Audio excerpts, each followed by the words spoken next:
कृषी मंत्री माणिकराव कोकाटेंच्या सभागृहात रमी खेळतानाच्या व्हिडिओचे पडसाद आता उमटू लागलेत।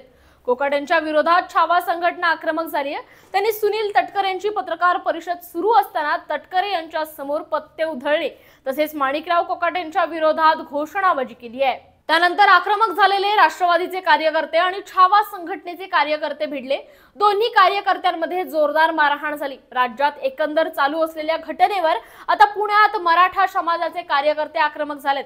त्यांनी या घटनेचा निषेध व्यक्त करत मुख्यमंत्री देवेंद्र फडणवीस तसेच उपमुख्यमंत्री अजित पवार यांना धारेवर धरलंय।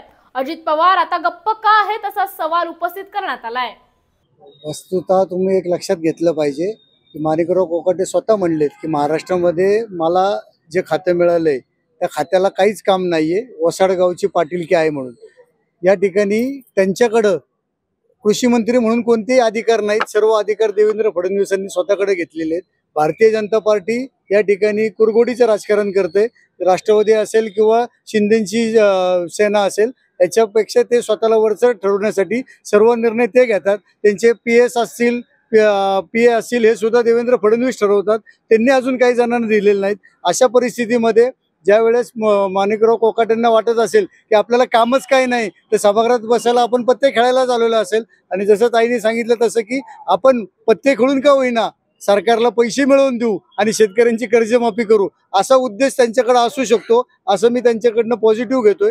आता राहिला भाग, काल आपल्या छावा संघटनेच्या गाडग्यांना या ठिकाणी जी मारहाण झाली आणि राष्ट्रवादीचे पदाधिकारी त्याच्यामध्ये सहभागी आहेत, मी सर्वप्रथम मराठा क्रांती मोर्चाच्या वतीने त्याचा निषेध करतो।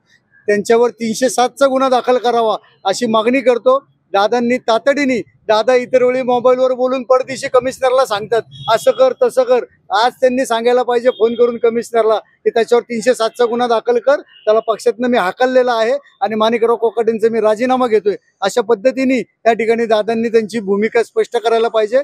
दादा सर्वांना माहिती आहे की एक गाव दोन तुकड्या करणार आहेत, पण आज त्यांच्या कार्यकर्त्यावर वेळ आली तर त्यांनी ती दाखवावी असं आमचं त्यांना आव्हान आहे।